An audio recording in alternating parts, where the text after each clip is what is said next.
نعمل الممبار ان شاء الله مع بعضينا بطريقه حلوه. كده انا حطيت البصل فرمتها، حطيتها على البوتاجاز وبحمرها لغايه يعني هتتحمر نص تحميره كده. الفلفل احمر بيديها طعم حلو.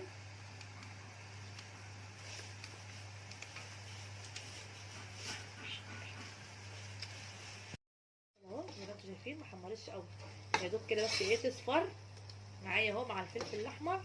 مش هحط فيها اكتر من شطه،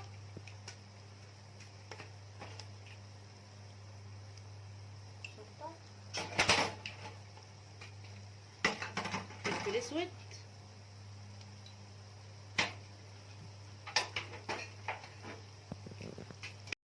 ملح بكمون او الكمون عامه يعني.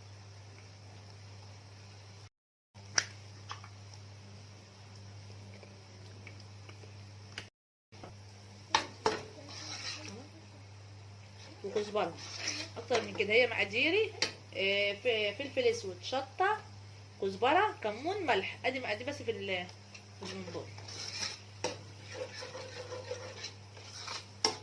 وفي تكايه كده بتخلي الممبار طعمه حلو، ان احنا بعد ما البصل بتبتدي تتحمر بنرمي فيها نص معلقه توم، بتدي طعم حلو قوي للممبار. جربوها هتلاقوها طعمها حلو قوي، هتعجبكم قوي.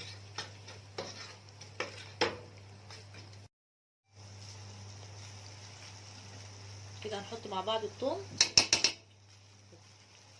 يا ريت تجربوا الحكايه دي والله هتدي الممبار طعم جميل قوي قوي. هنحمر كده التومه مع البصله، بتديها طعم حلو قوي. جربوها بس في الممبار كده بس تشوفوها هتعمل معاكم ايه، هتعجبكم طعمها، هيعجبكم. لغايه كده بس نحس ان التومه بدات ريحتها تطلع، هبتدي بقى احط الطماطم واسيبها شويه. مش هخليها تتسبك قوي ولا تبقى نيه قوي، يعني هتبقى حلوه كده معتدله، ولا متسبكه ولا نيه. هو الممبار بكده، ولا متسبكه ولا نيه. وهنطفي عليها كده. هي خلاص الصلصه بتاعتي خلصت اهي، ما اتسبكتش قوي ولا هي نيه قوي، وزي ما انتم شايفين كده لونها عامل ازاي اهي. وهبتدي دلوقتي انا اطفي عليها واسيبها لما تهدى معايا، وابتدي اعمل بيها الاكل بتاعي. اهو حبايبي بعد ما سبكت التسبيكه بتاعت الممبار، انا ما سبكتهاش قوي زي ما قلت لكم، انا خليتها نص سوا. وكده انا اهو بحشي الممبار. انا اهو كده بص بفتح بايدي كده صابع كده وصابع كده، وهو ببتدي احط الرز في الممبار اهو. وبحاول ان انا ما املوش قوي، بوزع الرز اهو حبايبي زي ما انتم شايفين. الصابع ده والصابع ده بحطهم كده وافتحه بايدي وابتدي احشي اهو زي ما انتم شايفين اهو. الممبار ما بياخدش وقت والرز ما بياخدش وقت اهو زي ما انتم شايفين كده اهو اهو. هبتدي اعمل معاكم واحده تانية واوريكم انا برضك انا بعملها ازاي.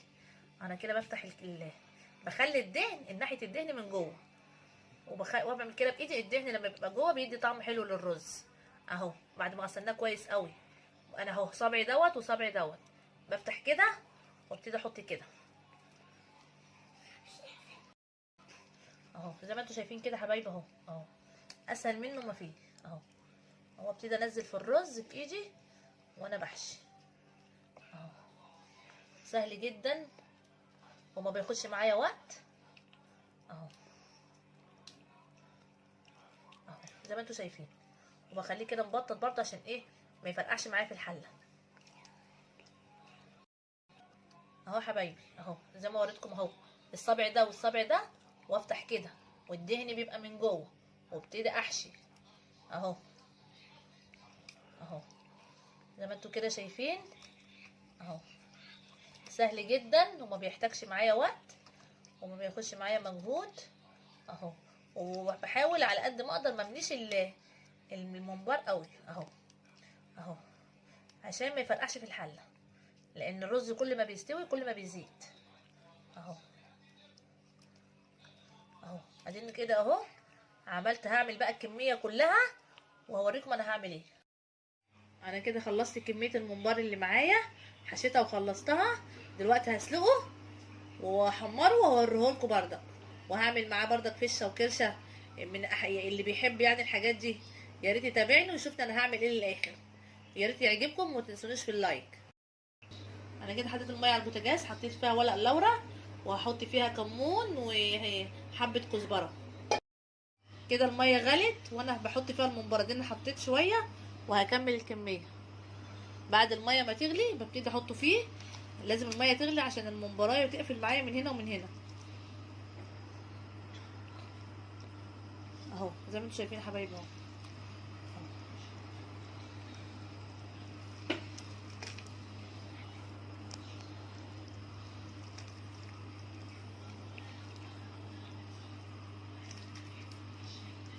بس كده، وهقفل عليه نص قفله، مش هقفل قوي عشان ايه ما يفرقعش، ما يفرش معايا ويفرقع. ماشي كده حبايبي اهو. انا كده حطيت الميه اللي هسلق فيها الكرشه والفشه بتاعتي والحلويات. انا كنت جايبه الكرشه غسلاها ومنضفاها وغليت لها ميه، سقطتها فيها وكبيت الميه وحطيت لها ميه نضيفه. كده انا هحطها معاك. هحط معايا بهارات لحمه،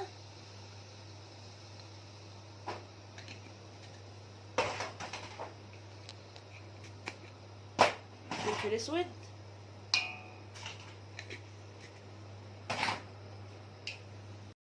شويه كزبره حب مش مطحونه،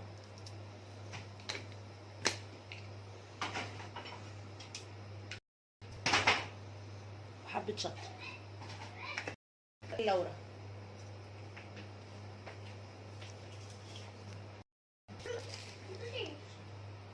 وحبتين مستكه. كل ده هيديها نكهه حلوه.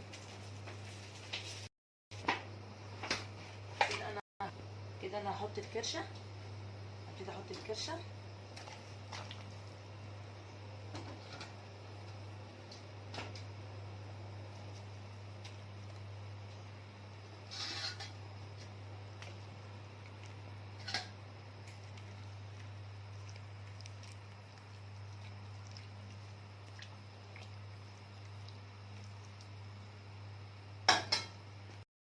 دي الكرشه ولحمه الراس والحلويات بعد ما اتسلقوا. بصوا شكلهم عامل ازاي، بصوا شربتهم رايقه خالص اهي. كده انا خلاص هطلعهم وهحمرهم مع الممبار، وبرضك هوريكم التكايه الاخيره انا عملت ايه. ماشي اهو يا حبايبي، الممبار بعد ما خلص اهو، اهو جميل اهو، يستاهل بقى ايه، يستاهل بقكم جميل. والحلويات اهي جميله زي ما انتم شايفين اهو. ودي اكلتنا كانت النهارده. اللي بيحب الكرشه ويحب الحلويات والممبار يا ريت يجرب بالطريقه بتاعتي دي، هتعجبه. ما تنسونيش في اللايك. السلام عليكم ورحمه الله.